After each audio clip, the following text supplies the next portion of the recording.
that first day of bombing, it was 4 a.m. or 5 a.m., a missile got into their apartments. It's a Petykhatki, Kharkov. And as far as I know, whatever they have on them when they were sleeping, nobody died, but their neighbors gave them clothes. They didn't even have that. They lost everything like that moment. And can you imagine you're sleeping peacefully and missile strikes in your apartment and your apartment is gone, you're confused, so they left, and I still have goosebumps when I'm talking about it, because when you put them in their shoes, what happened there, I can't even imagine. I can't even imagine how you can even live through it and be normal.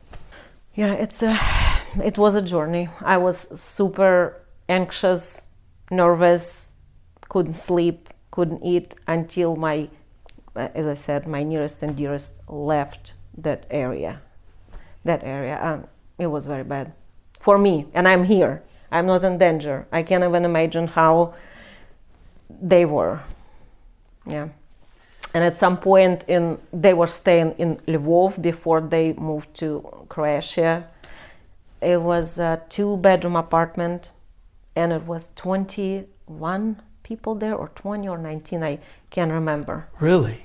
Yes, that's it's another story to tell how they were kind of, because they lived Kharkov in packs, like those kind of people this, but then I come together, family, friends of my brother, also young man and woman with 3 kids. My anxiety, and I'm not anxious person, I don't have it, but when the war happened, and when I know exactly they're in immediate danger, every second, my family, my nearest and dearest, they're in immediate danger. I couldn't sleep, I couldn't eat, I couldn't drink. It was that stress I never experienced in my life. And I had the tragedies like everybody else, but this type of stress, it's stress of anticipating. You are waiting for something to happen. It's like impending doom. That's what we call it. And I called my parents. I believe I was hysterical to the point I've told them, if you don't leave Kharkov, I'm going to die, because I knew I'm going to die. I don't think I would make it. And I said, if you want to bury me before you die, go ahead. But I said, I can't do it anymore. That's it. I'm calling my brother, and I said, what are you doing? He said, well, I'm leaving. I'm on the couch. I told this story to everybody.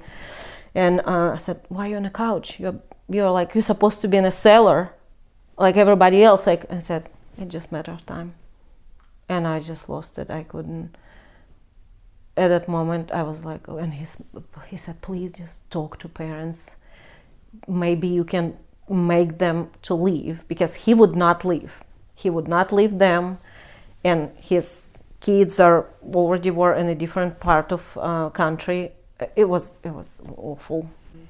The women who have stayed, who are not on the front lines, are on the front lines. You know what I mean? They still have to make the food. They still have to go out and get shelled on the way to the store. Of course. My sister-in-law, former sister-in-law, she's still in Kharkov in Ukraine.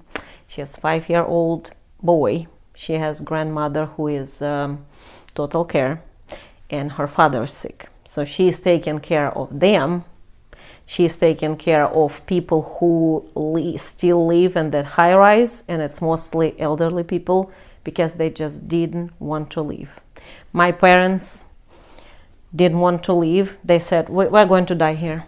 And if they wouldn't leave, my younger brother wouldn't leave. And I don't think I would even make to today. I think I would end up in mental institution. People say he's a hero. What do you say? I think so. He's a hero. 3 days before war started, United States said, okay, come on over, run. United States definitely knew what's going to happen. And Zelensky said, I don't need taxi, I need weapons. He is a hero. His family stay there in Ukraine. He is in Ukraine. He's not leaving. He's really, he has a guts. He just did what the true leader supposed to do. And I think he is an example for our so-called world leaders who are weak right now and can't decide anything. I think if he hadn't, I honestly think if he had run, that a lot of Ukraine might have fallen quickly. Of course, because it's such a disappointment. It would be such a disappointment. Our chief of command left.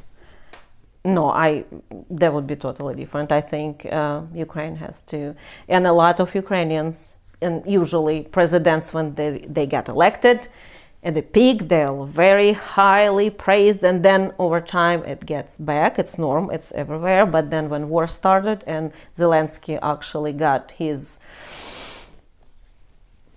strengths together, I think he's a hero. Vladimir Putin, what I think. I'm trying not to think about him. I think he's crazy to start this war. And whatever bad words you can think of, I don't want to say them, but just whatever you think of, that's what I think about Vladimir Putin. What do you think about people who are talking about putting together hit squads and going in and killing him? I don't think it's really possible. He surrounded himself, as far as I understand, with very weak people who will not tell him truth. They're all corrupted. They're all together. It's mafia. Basically, mafia runs the country. And every Russian, in some way, are slave to government, to Putin, to just their slaves.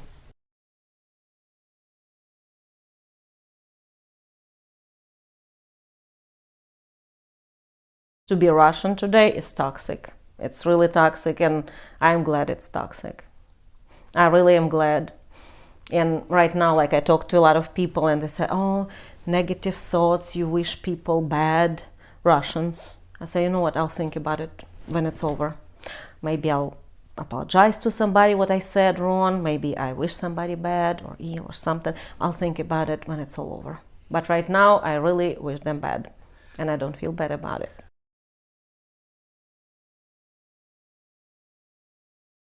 Right now, United States, as far as I know, did not give any Ukrainians refugee status. If humanitarian parole, people come over, they cannot work. It's all temporarily. And our country is not responsible for anything. Basically, if I invite my family of 8 people, I'm responsible for shelter, food, medical expenses, and I cannot physically afford it. It's impossible. So if refugee status that people can apply for green card, for citizenship, they can be here legally, they can stay here legally.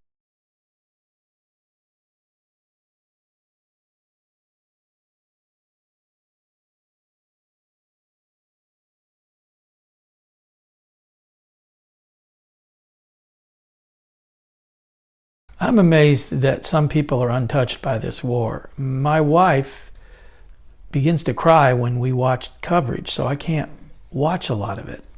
And I don't understand why people aren't touched by this war. Well, it's not their personal. It's not, you don't know anybody in particular. You know, I know a lot of people in particular who were affected. It's my whole family, my whole bloodline lives in Kharkov there. That's whole my family.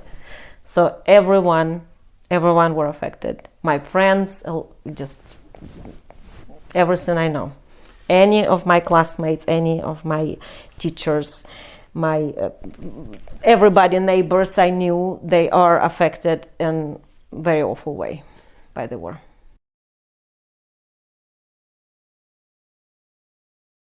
A lot of Americans already helping, lots. I mean, everybody I know, my 3 jobs, they all very sensitive. They're always asking, how's your family? Okay, what we can do. But they already donated to my GoFundMe, so they did their part. And I want to say something to Americans who do understand what's going on. I want to thank Americans who help Ukrainians and Ukraine.